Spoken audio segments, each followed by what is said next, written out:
This Vietnamese sentence confuses Google Translate. Copying and pasting it directly will translate it as I'm from America, but add a single period, and now Google thinks it means he is from America. What's worse, change that period to an exclamation point, and all of a sudden, you are from America. So who is from America?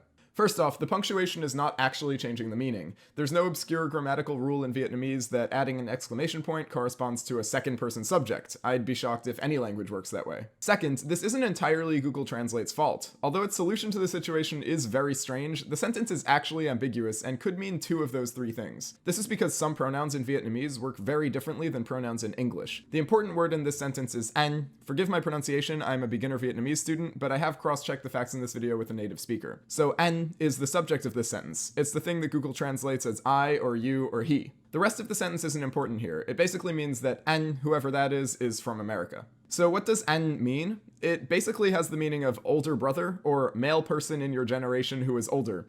And it's a pronoun like the English I or she or we or y'all. But for the sake of understanding, it might be more helpful to think of it like a name. So for example, if Bob and Tom are having a conversation and Tom is 2 years younger than Bob, they will both refer to Bob as anh, while Tom will be assigned the pronoun am.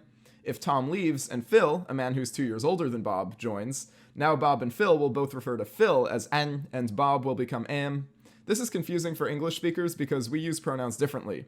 In English, Bob, Phil, and Tom refer to themselves as I, no matter who else is there, and they refer to their conversational partner as you.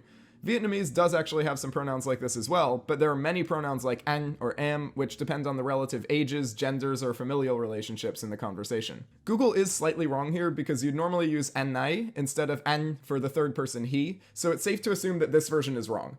But without any further context, this sentence could totally mean either I am from America or you are from America. Vietnamese is way too cool for Google Translate.